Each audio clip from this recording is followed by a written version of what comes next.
หันใจเข้าหันใจออกเพิ่งอเมริกาเอามีดแทงก้นบาดเดียวไอเวียดนามมึงปล่อยลาวไปเอกราชซะถึงเวลาแล้วมึงกินมา50 ปีใส่จ่ายสงครามมึงโอเคเอาไหมหรือเปล่า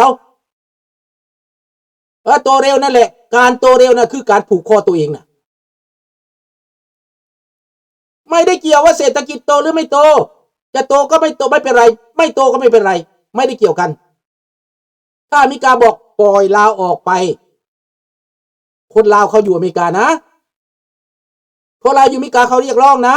2 ล้านกว่าคนนะเขาเรียกร้องอยากได้ประชาธิปไตยนี่นะมึงออกไปหรือบอกมีดจ้ำคอโลดมีดอเมริกาจ้ำคอแก้วนี่ถอยแก้วเอามาลงทุนในอเมริกาสร้างรถไฟฟ้าขายบอก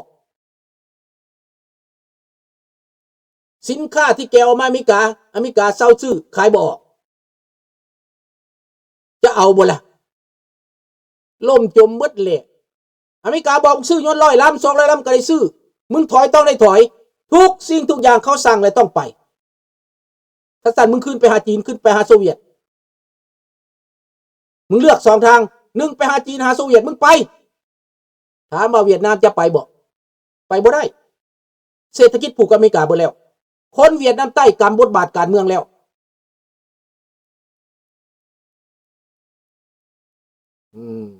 ดีน้อยฉลาดขึ้นเนาะ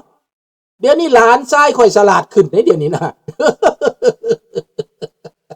เอา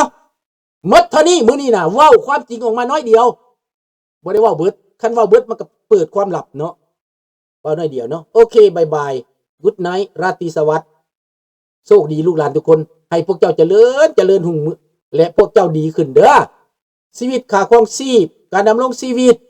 ประเทศลาวเปิดออกทีละน้อยเปิดจนกว้างจางปางตาคนก็สว่างความมืดมนก็สว่างลาวอเมริกาลาวนอกลาวในลาวอยู่ไสก็แล้วแต่คอยสามัคคีกันเด้อโชคดีทุกคนราตรีสวัสดิ์กุดไนท์บ๊ายบาย